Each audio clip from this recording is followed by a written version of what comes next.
டேய் ஏன்டா ஃபோன் பண்ண எடுக்க மாட்டியா? நான் குளிச்சுன்னு இருந்தேன்டா. ஒருத்தவனை மிரட்டு போயிட்டானா? யாரா அவன்? அவன் யாருன்னு தெரியல. இவனுங்க என்ன பண்றானுங்க இங்க? டேய் டேய் வாடா வா வா வா வா வா வா. வாடா. என்னடா பண்றீங்க? நம்ம பையனை யாரோ மிரட்டாங்களாடா, யாருன்னு தெரியல. எது ஒத்து மிரட்டு போயிட்டானா? புரியாத யாரா அவன்? ரம்பி ஏரியால? டேய் வாழ்க்கையில பயம் இருக்கணும். அந்த பயம் நம்மள எதிர்த்து நிக்கிறவன் தான் இருக்கணும். அவன் முன்ன பின்ன நம்மள பார்த்தானா அந்த பயம் அவன் கண்ணுக்குள்ள நிக்கணும். என்னடா நீங்க அவன் மிரட்டினா இவன் மிரட்டினான்ட்டு பயந்துக்கணும். என்ன மாதிரி இருக்குடா. இவன் பாரு எவ்வளவு தைரியமா இருக்கான். ஆமா ஆமா. தற்குரு மாதிரி இருக்காடா, என்ன பார்த்து கத்துக்கடா. ஆள் யாருன்னு மட்டும் சொல்லு, அண்ணன் நான் பாத்துக்கிறேன். ஆனா அவங்க வைஃப் ஃபோன் பண்றாங்க. இது வைஃபா?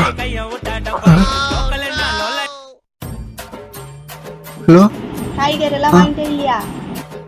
வாங்கிட்டுமா? என்னன்னா வாங்கினேன்? தக்காளி, வெங்காயம், கொத்தரக்காய் எல்லாம் வாங்கிட்டுமா? பாப்பாக்கா வாங்கினே இல்லையா? எல்லாமே வாங்கிட்டுமா? இந்த வந்துடுறமா? வர வழியில உங்க ஃப்ரெண்ட்ஸ் அங்க யாரும் தமிழ்நாடு பேசுற வேலை வச்சுக்கினேன். அந்த கம்ப்ளீட் காலையும் அடிப்பேன், உன் காலையும் அடிப்பேன். மூடிக்கிட்டு டைமுக்கு வீட்டுக்கு வந்து சேரு. இங்க 2 பொறிக்கு பசங்க இருந்தாங்க, அந்த மாதிரி லேட் ஆயிடுச்சு. இந்த குறுக்கு சந்தை கொஞ்சம் வரலான்னு இருக்கேன். வந்துடுறமா? 5 நிமிஷம். நீயே ஒரு பொறிக்குதான், சீக்கிரமா வந்து வந்துடும் சேரு. 5 நிமிஷம் தான், 5 நிமிஷம். லேட்டா வந்தா வீட்டுல சேர்க்க மாட்டேன். வந்துட்டுமா?